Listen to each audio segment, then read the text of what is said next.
and 8 others were injured by falling trees. And tonight, family and friends of a mother and daughter found dead in their West Side home will come together to remember them. Denise Rickman's former teammates will hold a candlelight vigil tonight at Jefferson Davis Middle School track.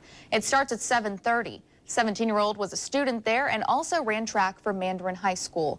At a vigil held last week, friends expressed anger at the way Rickman and her mother, 41-year-old Judith Henry, were murdered.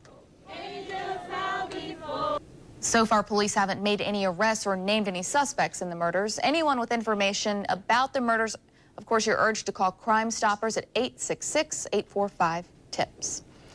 And today, a judge is expected to set a trial date in the case of a retired Tampa police captain accused of shooting a man in a movie theater. You'll remember this. This is video of the 71-year-old Curtis Reeves Jr. in court. He's charged with second-degree murder in the January 13th shooting of Chad Olson.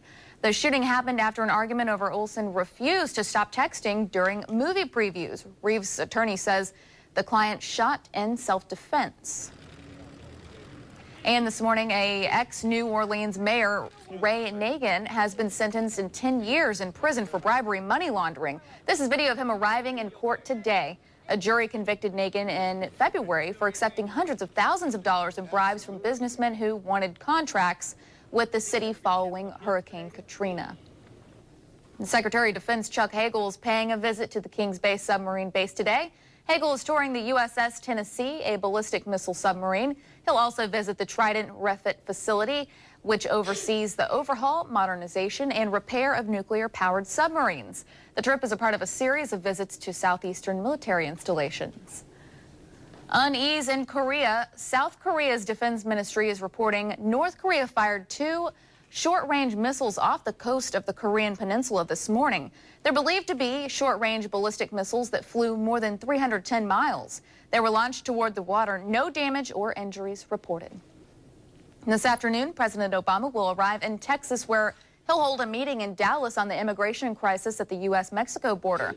Just yesterday, the president asked Congress for $3.7 billion in emergency spending to address the thousands of unaccompanied migrant children entering the U.S. illegally.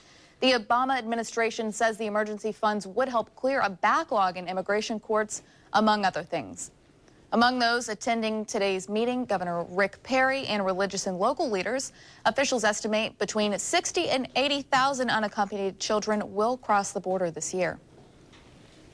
Donald Sterling is expected to resume testimony today in an LA trial to determine whether a deal to sell the NBA Clippers can go through.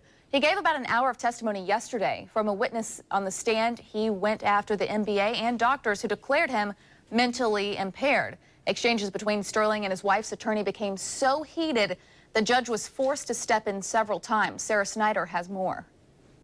The drama started before court even began with the entrance of Shelly Sterling. Her husband, Donald Sterling, was ushered through a private entrance, but it was his testimony in court that created the biggest stir. Donald Sterling was emotional. At first, he teared up when talking about his wife, Shelly. "I trusted my wife. I relied on her. I love her," he said, and took a deep breath,